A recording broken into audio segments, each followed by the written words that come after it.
Hello and welcome to the Popcorn Junkies.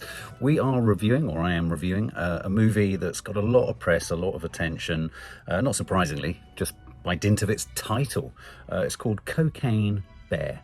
And what I like about the title is it just does what it says on the tin, really. It's about a bear that's taking cocaine. This really is not a film to be taken seriously. This is a film that you need to just let yourself go with, sit back, be taken on a very bizarre journey, and just ride with it, really. And I think that in those terms, that's how I'm going to judge it. In those terms, was this a fun, vaguely kind of entertaining kind of trip into bear madness? It's directed actually by Elizabeth Banks, who you will know from The Hunger Games, and you will know from Pitch Perfect. So she's an actress, so she's directed this. It also stars, probably the biggest name in the cast is Ray Liotta. It was one of his last films, right down to right at the end. There's a sort of in loving memory of him. The rest of the cast isn't particularly well known, apart from Jesse Tyler Ferguson, you'll recognise in there with an absolutely appalling wig, which I think is possibly meant to be appalling.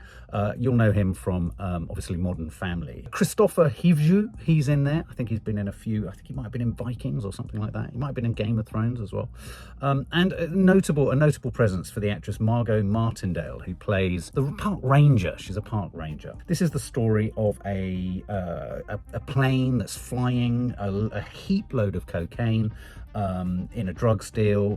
Part of the gig is that they drop the cocaine in bags out of the plane, they're littered around, and then the bags of cocaine are picked up. The film starts with possibly one of its biggest laugh out loud moments, which is the drug dealer clearly off his head on cocaine in the plane, hurling stuff out, and then going to jump and pull his parachute and smashing his head so hard he obviously tragically dies. A curious detail, which I'm going to flag up from the front: this is a very gory film. There is a lot of blood, there is a lot of maiming, there's a lot of very extreme body injury and gore, and obviously there's a fair bit of drug taking, though admittedly it's by the bear. This is the story of a bear that intercepts a lot of the cocaine in the forests, I think, of Georgia, in the woods of Georgia, and essentially goes on a sort of rampage. Now, what's quite nice about this film, it's one of those films that kind of leads you into certain characters, and you never know which of these characters are going to die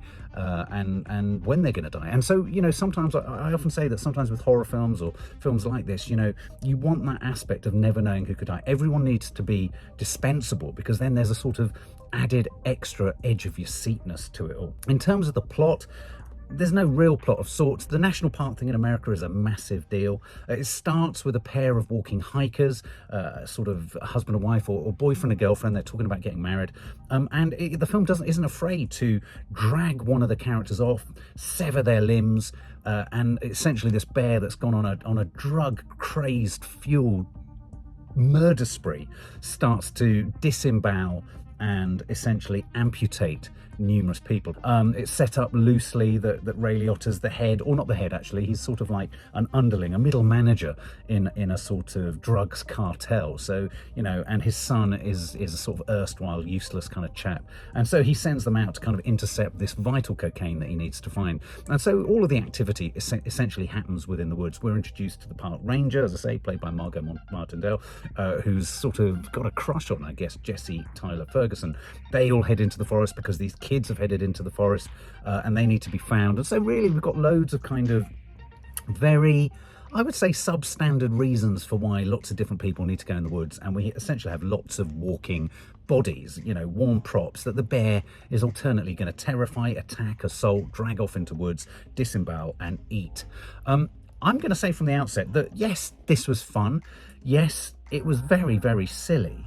Yes, it takes a real life story from the mid-80s. It sets it up with some really neat archive footage at the front to give you that sense of, oh, this actually happened, something like this actually happened. But of course, nothing like this actually happened, and it's been entirely embellished for the film. And why not? That's the whole point of films and what have you. This is very much a B movie, loosely written. It wasn't as funny as I was expecting it to be. I thought the script wasn't particularly whip smart or clever, and also in a weird way, for a film that's clearly almost heading towards the airplane end of things, extremely sort of unbelievable and ludicrous. Right down, I mean, Jesse Tyler Ferguson's wig almost takes you to a place of sheer stupidity. Cartoon. This is almost cartoon filmmaking. But what's weird about it was it didn't go far enough with the human characters. I'd go so far as to say that one of the best characters in the film was absolutely the bear. I thought the bear's expression, I thought the CGI on the bear, the creation of the bear was absolutely sensational. And there are some funny moments, very sort of short, funny moments where, for example, at one point, the son of Ray Liotta, the bear collapses on him in a sort of cocaine-addled exhaustion. It's just taken so much. It's just flopped on him. And he says at one point underneath it, he says, this is a girl. And someone says, how do you know? And he says, because its vagina is on my ear. So I laughed out loud probably 3 times or 4 times.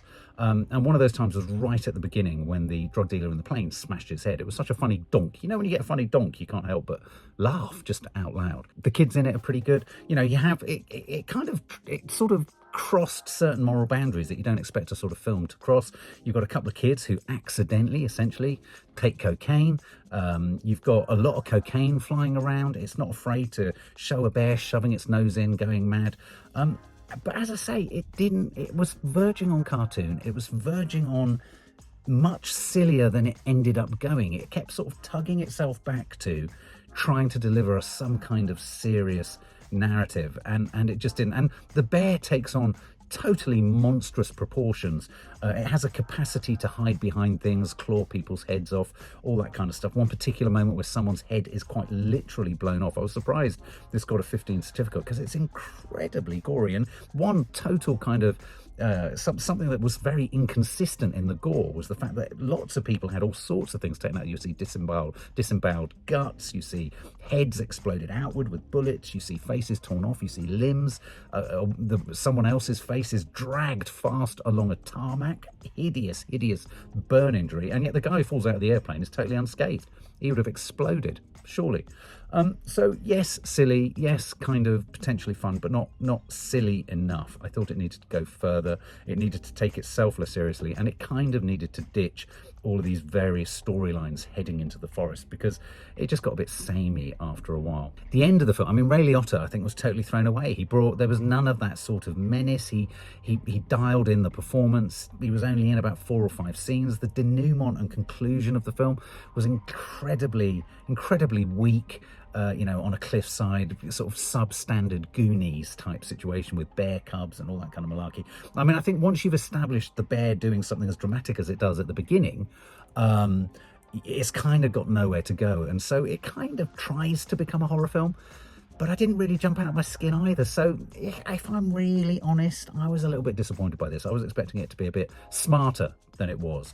That said, it's totally distracting. I mean, it's very odd watching a bear snorting cocaine, sniffing cocaine, addicted to cocaine, demonstrating the kind of, the byproducts of taking cocaine. There's one scene where it's kind of, doing its jaw. It's got a runny nose. It gets exhausted. It's sort of wandering around in a coke-fueled daze and stuff like that. And then it goes mad and what have you, and bangs its head against wall. It was kind of funny. There's some kind of in-jokes there for anyone who's ever vaguely taken any form of narcotics. I mean, I can't think of anyone I know that has. So yeah, it's kind of all right.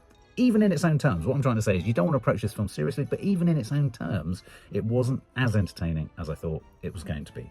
That said, if you want something to go with your mates, a couple of beers, I would be reluctant to say, after taking a load of cocaine, but this film is one of those films that you could absolutely see on a Saturday night. It's not very long. And it will be vaguely distracting. If I was to give it a score in its own terms, I'd probably give it 55 out of 100. As I say, my expectations were a little bit higher.